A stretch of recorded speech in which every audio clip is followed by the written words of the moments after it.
नमस्कार दोस्तों, स्वागत है आपका द न्यूज लॉन्चर के इस यूट्यूब मंच पर। दोस्तों, क्या अशोक चौधरी जो नीतीश कुमार के बेहद करीबी कुछ दिनों पहले तक माने जाते थे, उन्होंने जनता दल यूनाइटेड को खत्म करने का बीड़ा उठा लिया है? क्या नीतीश कुमार की चुनावी संभावनाओं को चुनावी साल में खत्म करने का बीड़ा जनता दल यूनाइटेड के कुछ लोगों ने ही उठा लिया है? दरअसल ये बात मैं नहीं कह रहा, कुछ परिस्थितियां और कुछ बयान इस रूप में आ रहे हैं जिस बयानों से एक पार्टी जो बिहार में चिराग मॉडल के तहत पहले ही 2020 में तीसरे नंबर पे पहुंचाई जा चुकी है, विधानसभा के अंदर का अंक गणित उस पार्टी के पक्ष में नहीं है और अंक गणित को दुरुस्त करने के लिए वो पार्टी तमाम जद्दोजहद कर रही है। उस पार्टी के अंदर से इस तरह के बयान आए तो इसे कैसे लिया जाना चाहिए? वो क्या बयान है, जब आप सुनेंगे तो आपको लगेगा कि नीतीश कुमार जो तमाम तरह से जाति गणना की बातें करते हैं, सामाजिक भागीदारी की बातें करते हैं, सुशासन बाबू के नाम से जाने जाते रहे हैं। भले ही जितना भी सुशासन रहा हो या नहीं रहा हो, सबकी अलग राय हो सकती है, लेकिन सुशासन बाबू के नाम से जाने तो जाते रहे हैं।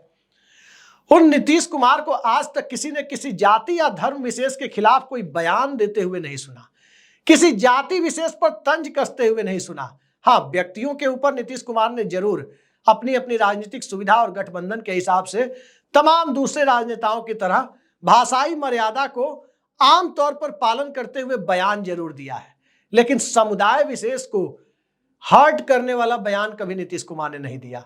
लेकिन उनकी पार्टी से अशोक चौधरी क्या कह रहे हैं?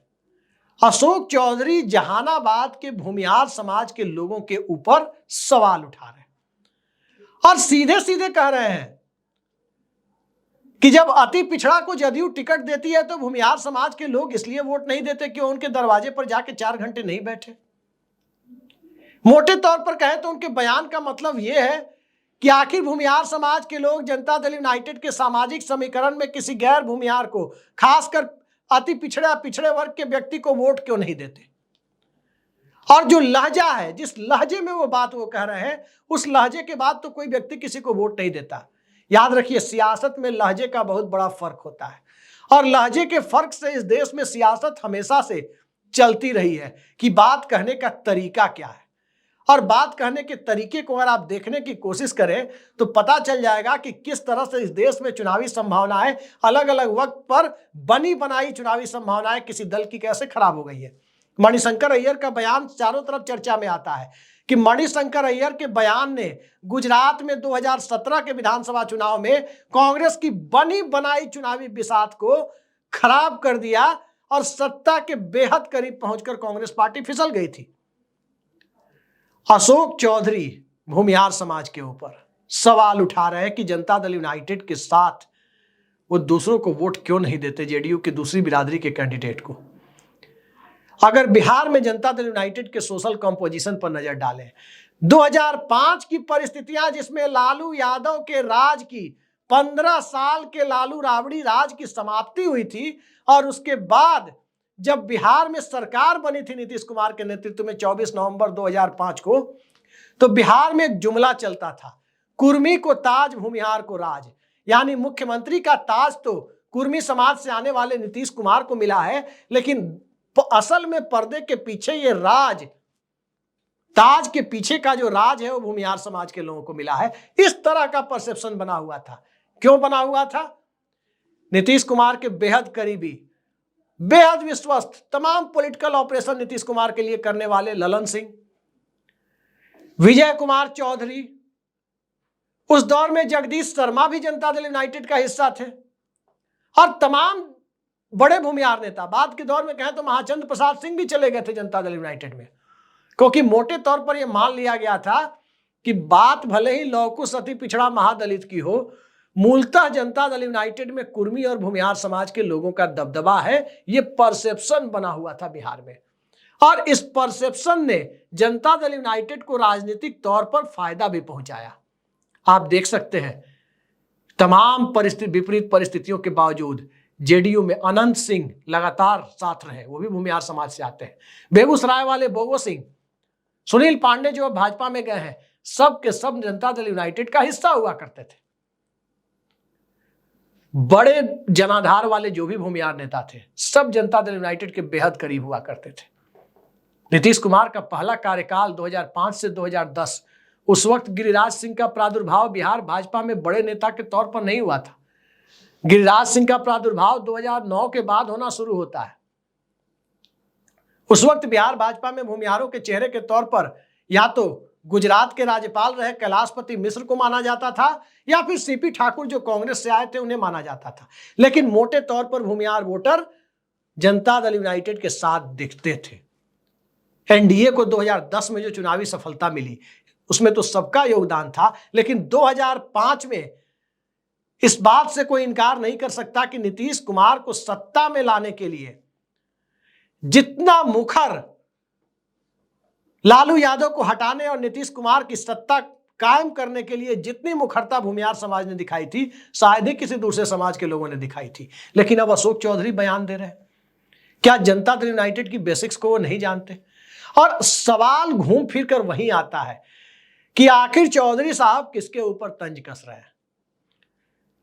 जिस वक्त ललन सिंह जनता दल यूनाइटेड के राष्ट्रीय अध्यक्ष थे, उस वक्त ललन सिंह को हटाने की बातें सतही तौर पर शुरू हो रही थी कि ललन सिंह को राष्ट्रीय अध्यक्ष पद से मुक्त किया जा सकता है।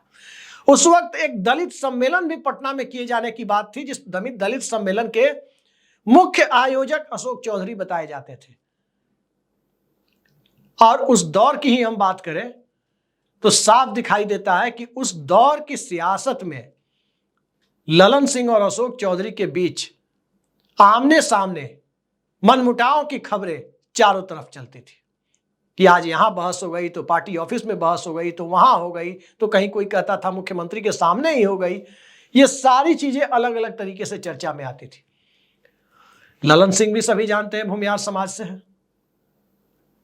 ललन सिंह के बारे में और कोई कुछ भी कहे, एक बात तो बिल्कुल साफ है कि ललन सिंह ने जिस मिशन को हाथ में लिया, ललन सिंह ने नीतीश कुमार के लिए जिस मिशन को हाथ में लिया उसे पूरा करके दिखाया। लोक जनशक्ति पार्टी के 6 में से 5 सांसदों को तोड़ना था, उस दौर में भी ऑपरेशन में ललन सिंह को लगा हुआ देखा गया था। जिस दौर में नीतीश कुमार की 7 दिन की सरकार बनी थी, उस 7 दिन की सरकार में भी ललन सिंह की भूमिका से इनकार नहीं किया जा सकता। अशोक चौधरी नए नए पार्टी में आए हैं, लेकिन उनकी जो भूमिका रही है ललन सिंह की, इस बात को नीतीश कुमार भी जानते हैं, पार्टी के दूसरे लोग भी जानते हैं। जनता दल यूनाइटेड में कहीं कोई कुछ भी हो जाए, लेकिन ललन सिंह और वशिष्ठ नारायण सिंह, इन दोनों के कमिटमेंट के ऊपर कोई सवाल नहीं उठा सकता। और किसी भी दिन बाहर में मतभेद की जो भी खबरें चले, ठीक है, मतभेद स्वाभाविक है कि मनुष्य है, मनुष्य एक चेतनाशील प्राणी है, तो स्वाभाविक है कि मतभेद किसी के किसी से हो सकते हैं और मतभेद समय के साथ खत्म भी हो जाते हैं। लेकिन ये मतभेद मनभेद में बदल गया हो, ललन सिंह नीतीश कुमार के खिलाफ चले गए हो। एक दौर में जब बटाईदारी अधिनियम की बात थी, उन्होंने बहुत सारी बातें कही थी, पेट का दांत निकाल लेना जानते हैं, सब बातें ललन सिंह ने कही थी। लेकिन नीतीश कुमार भी इस बात को बखूबी समझते थे कि ललन सिंह जो कह रहे हैं, दरअसल उनके समाज का उनके ऊपर दबाव है कि बटाईदारी अधिनियम की वजह से ललन सिंह जैसे लोगों की राजनीति नीतीश कुमार के साथ रहने से खत्म हो सकती है। तो जो बोल रहे थे ललन सिंह उस वक्त, वो ललन सिंह नहीं बल्कि समाज का सोशल प्रेशर, सामाजिक दबाव में बोल रहे थे। वो कोई हैट्रेड की भावना से नहीं बोल रहे थे। ठीक इसी तरीके से विजय चौधरी हैं, नीतीश कुमार के बेहद करीबी मंत्री, विधानसभा अध्यक्ष तक नीतीश कुमार ने उन्हें बनाया। आज विधानसभा में जनता दल यूनाइटेड विधायक दल के वो नेता भी हैं, और इस नाते कहें तो विधानसभा में सदन के नेता भी हैं, क्योंकि नीतीश कुमार विधान परिषद के सदस्य हैं, वो भी भूमिहार समाज से आते हैं। तो सवाल ये उठता है कि जिस पार्टी के अंदर भूमिहारों को इतना सम्मान हासिल हो, उस पार्टी को इस तरह से ले जाकर के दोराहे पर खड़ा करने की कोशिश, जहानाबाद की चर्चा करके इस तरह की कोशिश, ये क्या इशारा करता है? बहुत सारी चीजें एक तरफ है, जनता दल यूनाइटेड के फंडामेंटल्स एक तरफ है, राष्ट्रीय जनता दल या हर पार्टियों के फंडामेंटल्स एक तरफ है। भारतीय जनता पार्टी में आज उत्तर प्रदेश की ही हम का उदाहरण सामने रखें, ठाकुरवाद की बातें चाहे जो भी हो जाए, लेकिन इस बात को तो पूरा देश जानता है कि भारतीय जनता पार्टी पर ब्राह्मण बनिया पार्टी होने का ठप्पा लगा हुआ है। जब तक योगी आदित्यनाथ है तब तक उत्तर प्रदेश में मुख्यमंत्री की कुर्सी पर आसीन है, तब तक ठाकुरों का वोट भाजपा को मिल रहा है। कल को किसी गैर ठाकुर को मुख्यमंत्री बना दे भाजपा, ये सारे वोट अखिलेश यादव के साथ जाएंगे। अजगर समीकरण फिर से जीवित हो जाएगा। तो ये हर राजनीतिक दल का एक फंडामेंटल्स होता है। राष्ट्रीय जनता दल के बारे में लोग बिहार में कहते थे कि ये राजपूत यादव पार्टी है, यहां राजपूत और यादव का दबदबा है। बात काफी हद तक सही भी थी, क्योंकि वहां पर रघुवंश प्रसाद सिंह, जगदानंद सिंह, तमाम लोग थे उस पार्टी में भरे हुए, सीताराम सिंह, हर जिले में लोग थे वहां पर राजपूतों में, जो राजद या जनता दल में थे। जनता दल यूनाइटेड की बिहार में सफलता के लिए इस बात से और आज की परिस्थिति में कोई इस बात में कहीं कोई दो राय नहीं है कि समाज का एक बहुत बड़ा वर्ग जो जाति जनगणना के बाद और क्लियर रूप से सबके सामने आ गया है कि बिहार में एक बहुत बड़ा वर्ग बिहार के समाज का जो यादव मतदाता है, जो डोमिनेंट कम्युनिटी है, प्रभुत्वशाली समाज है, वो राष्ट्रीय जनता दल का कोर वोट बैंक है। कहीं कहीं कैंडिडेट के माध्यम से जदयू या भाजपा को भले ही वोट मिल जाए, लेकिन मोटे तौर पर यादव वोट राजद जिसके साथ रहेगा उसी के गठबंधन को जाएगा। उसके बाद अगर बिहार के सामाजिक समीकरणों में डोमिनेंट कम्युनिटी की परिभाषा दी जाती है तो राजपूत और भूमिहार को गिना जाता है। और संयोग ऐसा है कि भारतीय जनता पार्टी का कोर वोटर कभी भी राजपूत और भूमिहार समाज नहीं रहा है बिहार में। बिहार उत्तर प्रदेश कहीं नहीं रहा है। ब्राह्मणों को, कायस्थों को, वैश्य समाज के ऊपरी वर्ग के लोगों को, जो ओबीसी वाले वैश्य हैं, ईबीसी वाले नहीं, उनको कहा जा सकता है कि ये भाजपा के कोर वोटर है। लेकिन राजपूतों को और भूमिहारों को कभी भी भाजपा के कोर वोटर के तौर पर पहचान नहीं मिली। पहले से लेकर आज तक समाजवादी धारा के साथ राजपूत थे, इस बात में कोई दो राय नहीं है। सत्येंद्र नारायण सिंह की वजह से कांग्रेस के साथ भी थे। ठीक वही स्थिति भूमिहारों की थी कि कुछ कांग्रेस में भी थे तो कुछ कॉमरेड भी थे। बेगूसराय को लेनिनग्राद तक कहा जाता था। भाजपा के साथ राजनीतिक परिस्थिति वश भले ही राजपूत और भूमिहार समाज का वोट जुड़ गया, ये भाजपा का कोर वोटर कभी नहीं रहा। अशोक चौधरी जो कांग्रेस पार्टी से आए हैं, अंदरूनी राजनीति में, अपने इलाके की राजनीति में एक बड़े भूमिहार नेता, कांग्रेस पार्टी के बड़े नेता रहे। राजू सिंह या उनके परिवार के साथ उनके जो भी मतभेद वो हो सकते हैं, मतभेद रहे, अच्छे संबंध रहे, उसका असर हो सकता है अशोक चौधरी के ऊपर। लेकिन हकीकत यही है कि बिहार की राजनीति में जनता दल यूनाइटेड का जो वोट बैंक है वो एक बड़ा वोट बैंक है, लेकिन वो दिखता नहीं है। बड़ा वोट बैंक इसलिए है क्योंकि अति पिछड़ा जमात सामूहिक रूप से अपनी ताकत का एहसास तो कराता है, लेकिन वो मुखरता के साथ सामने नहीं आ पाता। महादलित समाज बिहार में पासवान डोमिनेंस के बाद वो मुखरता नहीं दिखा पाता, लेकिन वोट तो करता है नीतीश कुमार को। लेकिन चुनावी संभावनाओं के लिए, उसे एक धार देने के लिए जो इस मुखर वोटर की जरूरत होती है, उस मुखर वोटर के अभाव ने ही जेडीयू को नंबर 3 पर पहुंचाया। चिराग मॉडल क्यों सक्सेसफुल हुआ? क्योंकि राजपूत और भूमिहार समाज के कैंडिडेट के माध्यम से ही ज्यादा बड़ा खेला हुआ, या जहां उनका कैंडिडेट नहीं भी था वहां उनके वोट के माध्यम से ही ज्यादा बड़ा खेला हुआ। तभी जाकर के बिहार में जनता दल यूनाइटेड नंबर 3 पर पहुंची थी। और जब जनता दल यूनाइटेड नंबर 3 पर है, वो नंबर 1 पर आने की जद्दोजहद में लगी है, विधानसभा चुनाव समय से पहले करवाने पर भी गंभीरता से विचार चल रहा है, उस परिस्थिति में जहां नीतीश कुमार समाज के डोमिनेंट वर्ग में से अधिकांश हिस्से को अपने साथ जोड़ना चाहते हो, वहां पार्टी के एक दूसरे नेता इस तरह के बयान दे तो लोगों को आश्चर्य होता है। जेडीयू के तमाम लोग खुलकर ना बोले, अंदर खाने कई सारी बातें सबसे कहते हैं, तमाम पत्रकारों से कहते हैं कि एक तरफ एक जो भारतीय जनता पार्टी से लाए गए वो राष्ट्रीय कार्यकारी अध्यक्ष हो गए, एक तरफ जो कांग्रेस पार्टी से उठाकर लाए गए वो पार्टी में मुख्यमंत्री के करीबी हो गए, भूजा पार्टी के सदस्य हो गए। तो पार्टी में समता पार्टी के जमाने से जिसने पार्टी को खड़ा किया, वो समता वाले लोग कहां गए? क्या उनकी अहमियत वशिष्ठ नारायण सिंह, ललन सिंह यहीं तक सीमित रह गई या विजय चौधरी तक ही सीमित छोड़ दी गई? ये सवाल जब सबके सामने दिखाई देता है तो उस परिस्थिति में अशोक चौधरी की संभावित राजनीतिक भूमिका को लेकर जनता दल यूनाइटेड के अंदर मंथन का दौर भी स्वाभाविक है कि लोगों के बीच शुरू हो सकता है। और इसलिए भी शुरू हो सकता है क्योंकि जनता दल यूनाइटेड की हाल ही में कुछ कमेटियां गठित हुई है और उन कमेटियों में जो स्थानीय पत्रकार हैं पटना के, जो पोर्टल चलाते हैं, उन सब का मानना है, मैं व्यक्तिगत तौर पर उनमें से किसी भी कमेटी के लोगों को नहीं जानता, लेकिन उन लोगों का जो मानना है, उन लोगों की जो खबरें हम लोग देखते हैं कि उसमें अशोक चौधरी के करीबियों को जगह नहीं मिली है। कुछ लोग कह रहे हैं ललन सिंह के करीबियों को भी जगह नहीं मिली है, लेकिन ललन सिंह वाली बात को तवज्जो इसलिए नहीं दी जा सकती क्योंकि ललन सिंह और नीतीश कुमार के राजनीतिक रिश्ते कितने प्रगाढ़ रहे हैं, उस पर कोई भी टिप्पणी करना कि दोनों के संबंध विच्छेद हो गए और तमाम तरह की चीजें, ये एक तरह से राजनीति में मुगालता पालने जैसा। अशोक चौधरी के बारे में ये बात नहीं कही जा सकती।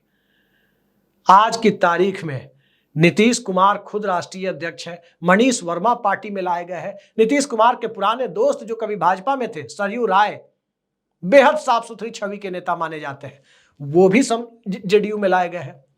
पावर इक्वेशन बदल रहा है।